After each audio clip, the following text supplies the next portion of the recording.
scan this. Sovi is here. Let's level up.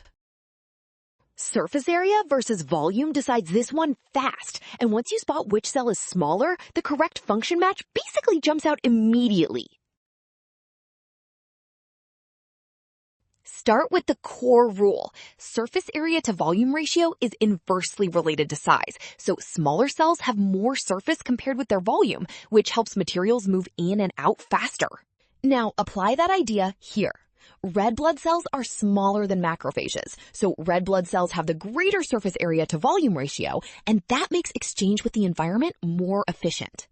That higher ratio supports faster material exchange, so the statement matching both size and function is option A, and the other choices break the rule. Well done! Option A. Scan now. Avoid rushing past size cues. Trust the given comparison and check each claim against the surface area to volume rule.